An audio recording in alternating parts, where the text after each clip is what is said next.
Welcome back to New Rockstars. I'm Erik Voss, and Westworld Season 3 is the violent delight with violent ends that's just as confusing as ever. As I was watching last night's episode from the temporary Blue Dungeon Mark II, I ran into the biggest what the moment. Spoiler warning if you give a what the a cameo from HBO's other huge series, Game of Thrones, in the form of Drogon, the dragon, and Game of Thrones showrunners David Benihoff and D.B. Weiss. What a subversion of expectations. Now, if you manage not to turn into a Michael Scott screaming gif at your TV, this crossover actually goes, as everything does this season, an additional layer deeper. Yeah, Westworld just linked 3 major franchises in the same universe. Is this indulgent fan service, or is it a masterful commentary on the cheap thrills of pop culture? A bit of both? Well, I'm gonna explain what this cameo means and attempt to explain what it means for this season of Westworld. To quote the Crichton-verse island we just washed up on, hold on your butts. And thanks to privacy.com for sponsoring this episode. If you sign up now at privacy.com/newrockstars, you can get $5 today to use on any purchase online. Okay, Westworld Season 3 has followed Bernard Lowe about 3 months after having been brought into the real world by Dolores and left to work on a farm under the pseudonym Armand Delgado. Bernard Lowe was an anagram for Arnold Weber. Armand Delgado is an anagram for Damaged Arnold, and as such, Bernard has been damaged, corrupted, switching among 2 personae. A walking reflection of Ford's bicameral mind. Perhaps the voice of the god he's hearing is that of Dolores, or maybe the Wyatt identity, or a recreated host Arnold Weber. That is not Bernard, just a different identity. Bernard has been set up as the fall guy for the Park massacre, so he's on the run. In episode 2, he returns to Westworld, an island in the South China Sea, and he finds Ashley Stubbs confirmed to be a host, as many fans believed, and he's programmed to protect Bernard. They're trying to find Maeve. Bernard runs diagnostics on himself, and this takes them to a lab beneath a different region of the park, Medieval World. It's essentially a Ren Fair, medieval times. There's a host playing the Westworld theme on a lute. Should have been Reigns of Castamere, but whatever. Among the hosts of Medieval World is, it turns out, Drogon from Game of Thrones, and the 2 lab techs are played by Benihoff and Weiss, waiting to see if they get laid off. These techs are just waiting to see if they get laid off. Get the buyer. What?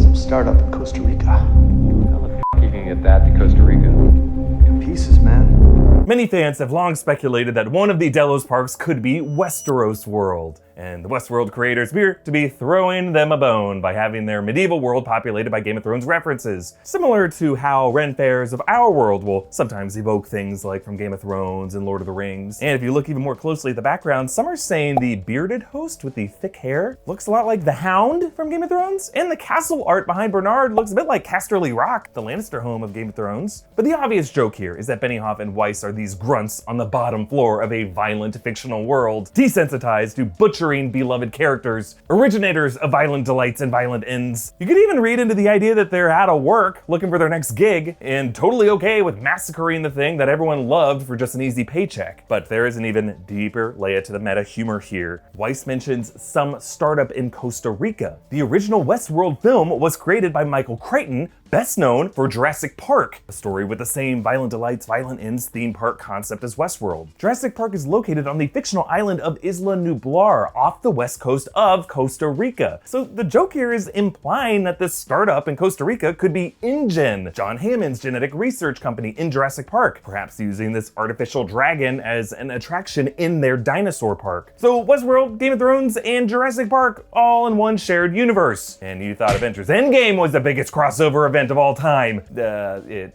still kinda is. Look, we now live in an age of streaming content and at-home delivery subscriptions, and it's harder than ever to keep up with the 10 different subscription services that are just waiting to charge us for something we forgot to tell them we didn't want. The key, though, is managing the credit card numbers that you give these folks so that you can turn them on and off when you need them to be on and off. Well, thanks to privacy.com for sponsoring this video. Privacy lets you make online purchases using virtual burner cards for each kind of purchase instead of your real card for everything. This protects your identity and bank information on the internet, and it lets you control the limits on each virtual card. So, for example, I've set up an account for privacy, I linked my bank account, and I created a card specifically for my monthly Netflix subscription payment. Privacy will ding you with lightning fast precision if someone tries to charge the card twice, or if the charge exceeds the amount you set for it. Haha, nice try, Netflix. Disney Plus has me mostly covered for my Infinity Saga rewatch, but yeah, I'll be back when Witcher is. No vendor can overcharge you beyond the limit that you've set. See, it's simple, it's fast, it's really just one click. They also offer these different plans, a free plan that lets you create up to 12 cards a month. There's also the Pro plan where you can get 36 cards a month and 1% cash back on purchases. There's also a Teams plan for small businesses. There's a privacy Chrome extension where you can fill out all of your card info to save time. Just one click and all your details are instantly entered. Just head to privacy.com/newrockstars and sign up for an account. And as a special treat for my viewers, new customers will automatically get $5 to spend on your first purchase for a limited time only. Yep, that's free money. Just go to privacy.com/newrockstars and sign up now. Now, I should say that the startup in Costa Rica is likely not literally InGen and Jurassic Park, since the Jurassic Park franchise is owned by Universal Comcast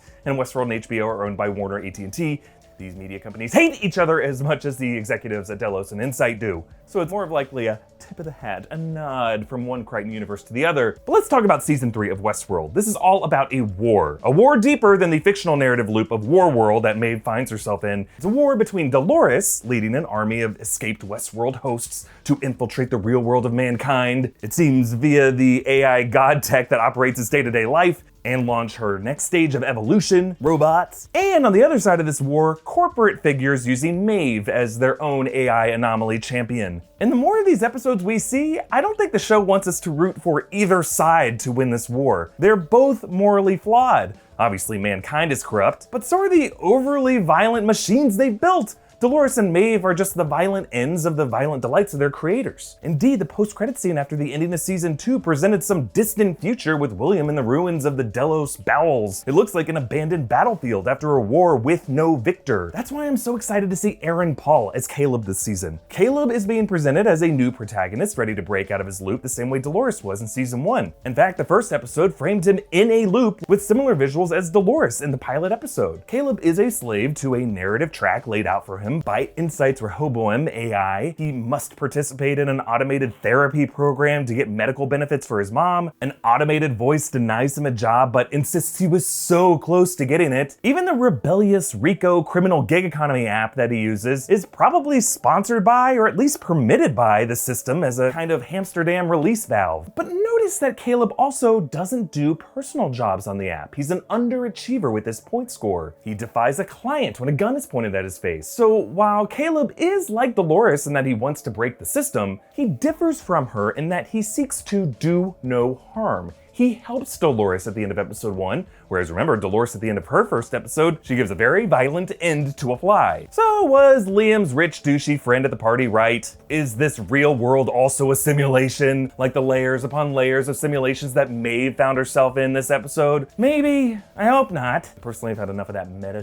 from The Matrix, Inception, The Good Place. We've covered that territory. But I do think the idea that the show's real world has a simulated feel, operating under so much clockwork that its inhabitants feel like drones in a fantasy, is a profound statement. And I want to see the war between Dolores and Maeve smash that clockwork. But the character I want to build the next world is the one character on the show without violent delights, Caleb. So including Benihoff and Weiss and DROGON here reminds me of their controversial direction of Game of Thrones endgame. Daenerys Targaryen promised to break the wheel of violence and then disappointedly cranked that same wheel as hard as she could, using this stupid dragon to burn everything and leave us with a victor that didn't all deserve the win. So hopefully Westworld is signaling here that they have learned from that misstep, poking a bit of fun at the guys who sold out their creation for pure violent delights, and instead putting at the wheel the morally pure hero from the show with the perfect endgame, Breaking Bad, Jesse Pinkman, Aaron Paul, just to suggest that they have something a bit more profound in mind for Westworld's final act. Comment down below with your thoughts on this season of Westworld and this Game of Thrones crossover.